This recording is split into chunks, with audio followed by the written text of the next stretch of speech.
Hello, my name is Brent McCall, and I'm with Metra Home Theatre Group. I had a recent opportunity to sit down with Jeff Boccaccio and discuss HDMI 2.1, what it is, what we know, how it works, and what follows is a two-part episode based on what we knew at the time of recording. Now, things can change, but we're pretty sure this is going to hold for a while. So sit back, relax, and enjoy a two-part episode, Jeff Boccaccio, HDMI 2.1, and myself, and learn about the future. Thank you. Hello and welcome to another episode of Metra Home Theatre Tech Tips. I am Brent McCall, and today again I have with me Jeff Boccaccio from DPL Labs. How you doing, Jeff? Good being here again. Well, thank you for being here. Again. Lucky to have him as a special guest. It is wintertime 2019, 2020, and to the best of my knowledge, we still don't have a CTS. And what that means to you guys is there's still no way to really test the new standard of HDMI for cabling. And without that, pretty much all claims are claims. So we're going to discuss the state of the CTS, the state of HDMI, what's going on with Jeff Boccaccio, because he probably knows more about it than anybody else, at least that's not locked up in that ivory tower room somewhere on the left coast. So Jeffrey, what do we know about CTS? Well, as of today, it has not been released. And we at DPL are following it every day. We watch it every day. And on the other hand, we can't wait for it. We've got to continue on investigating it, looking at what the interface looks like, study as much as we can from as much literature and documentation we can find. You know, work with the test equipment companies as best you can to see what they're willing to share. But what we found was that they kept, bringing it out in incremental fashion, and to a point where which they've never done before is they've actually put it out in areas where it's not complete, and they let it out anyway. So we're shipping half-finished product, and we don't even know what it does. You know what? Not necessarily. That's not true. But what they are doing now is we have a cable interface. We don't have a published CTS right now. And before we go further, what does CTS stand for? Certified Test Specifications. So the actual specification for testing these products goes through a thing called a CTS. Been doing it for years, and it's got to be that way or the highway for HDMI. Now DPL, we're very different. We don't. We look at that, and we expect that most of the companies that we're dealing with have already gone through that. We're one level higher than that. And what we do is we see what's going on from the interoperability side, what is it like in the field? How's it working with systems? How do they work in different applications within systems? We're always trying to look at real world, real life operations for the interface. Not something that's developed in a lab and inspected, detected, and rejected. That's not what we do. We actually look to see what happens under failures. We then establish a test routine that will verify that, so that during test we catch it earlier. And we did this since the beginning of time in these case studies, hundreds of case studies. Well, and that still goes on today. As we're looking around, we're starting to see a lot of quote-unquote manufacturers claiming they have HDMI 2.1 cables. Yeah. And obviously that is suspicious because there's not even a test yet. But let's talk about good for you. Let's talk about what you think you're going to see and what should we expect to happen under the new rules of HDMI 2.1. Well, or hope to happen. We don't, we kind of know pretty much what's going on, but we stand politically correct and we just keep it to ourselves.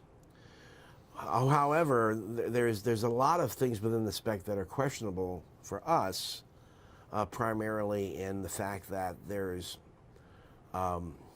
new developments in this new revision, which is going to extend out to 48 gigabits, and that new revision is going to require some help. Needs some help in maybe cable equalization, different levels of equalization, different points of equalization. And I say points because we're dealing with a very large bandwidth now. We're not dealing with a very short bandwidth. I'll give you an example of what I mean. this will put it in perspective for you. If we look at HDMI's life history, we start off in year 1, and they come up with a bandwidth of 5 gigs in year 1, and then later on revisions went on, and then at 1.3, this was 1.0. At 1.3, they wanted to add deep color. I think it was. I think that was a big deal. Yeah, So they needed more bandwidth, right? Didn't happen, but that was the plan. Yeah, they wanted more bandwidth, so they got it. They increased this to actually 10.2. And in reality, we never really used 10.2. We really used 297 per channel, about 9 gigs total aggregate is what we ended up using out of it. But nevertheless, it's still 9 gigs. So we basically doubled our way up to 9 gigs. Okay, so that's good. So now we've got to have 1.3 operate with everything below it for backwards compatibility, right? And HDMI is very good at this. So we said, okay, that's really hunky-dory, that's great. Then 2013 comes around, and we get another revision called 2.0. Oops, 2.0. And 2.0's bandwidth jumps again. It jumps to 18. Well, interesting. Then 9 doubles 18. Okay, so now we're doing 18 gigs. Wow, that's really getting pretty far out there, because we're not worried just about 18, are we? Remember, we're backwards compatible. So now we've got to think about this entire envelope. This is actually on a scale. I should have drawn it differently, but we'll just let it go. So now we have a new one upon us, don't we? Now we have a 24 that's coming, right? Was it 32, or I forget what it is. Anyway, at each point we're going to go from 6 gigs to 8 to 10, and then eventually to 12. So now we're way out here. So that means this new revision, I'm going to call it way out here, 2.1, has now got to be backwards compatible with all of this.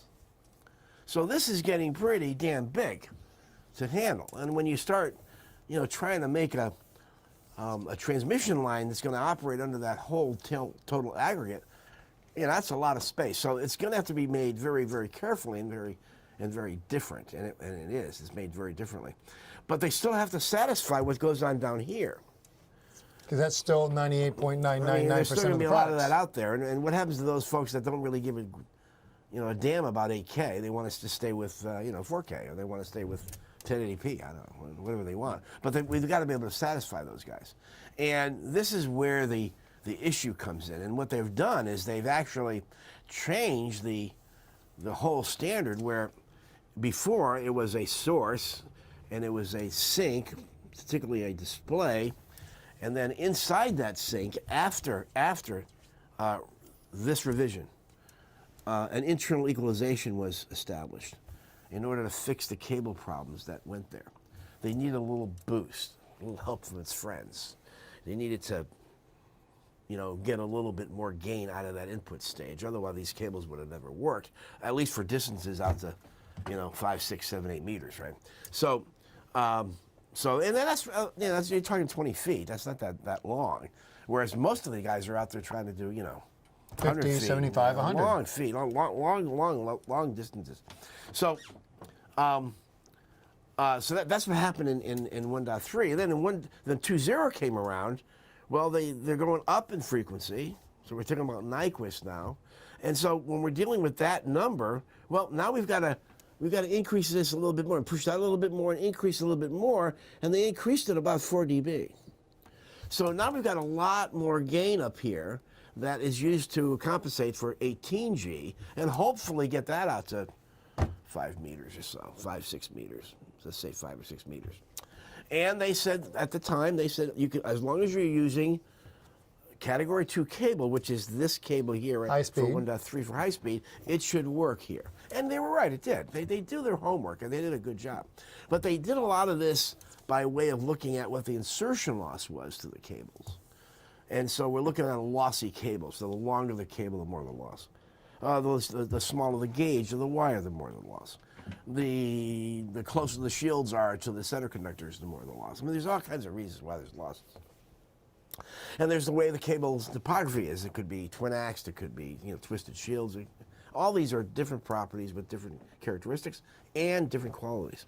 So we're constantly battling these as products come in for testing, because we don't necessarily take a guy's product, a device under test, DUT, and start ripping it apart, see how it's made of. You know, that's not what we do. We go in and test for it, unless they ask us to do it, which we're more than happy to take the razor blade to the knife, to the jacket.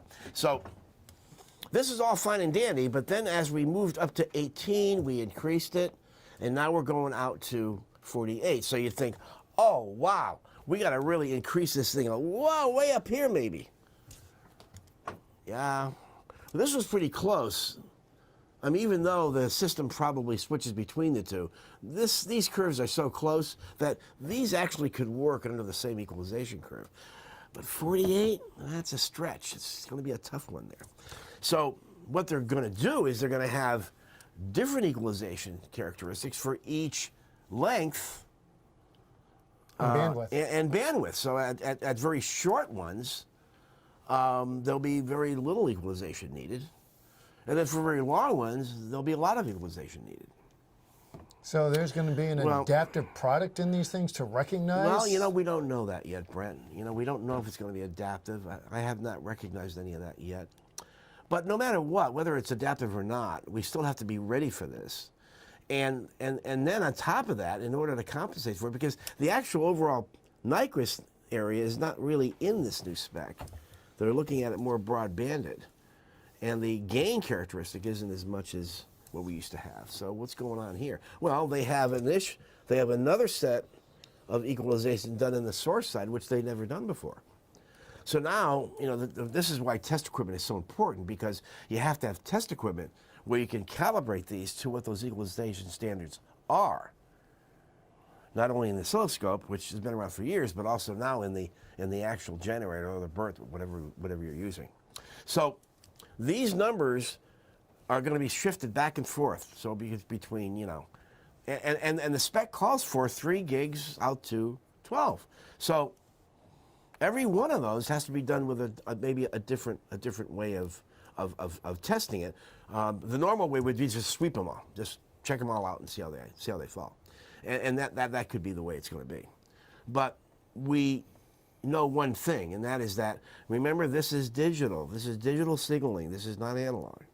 And in the earlier days, what we really looked at was insertion loss, so that we would know that if a cable was not doing very well to start with, its overall frequency response maybe wasn't so good. However, that was not really true either, because, you know, the cables typically will roll off as they go higher. I'm going to call this, this is frequency or data rates, right? So the higher the data rate, the more the roll-off gets. And the longer the cable, the more the roll-off gets. So this could be, what you're seeing here could be a 7-meter cable, this one here could be a 15-meter cable, and this one here could be a 2-meter cable. So you can see there's different curves for each characteristic, and then you got the gauge of those cables. So the gauge has a major difference on these things. So you've got to judge, is it gauge, length, data rates? You know, what are you going to do here?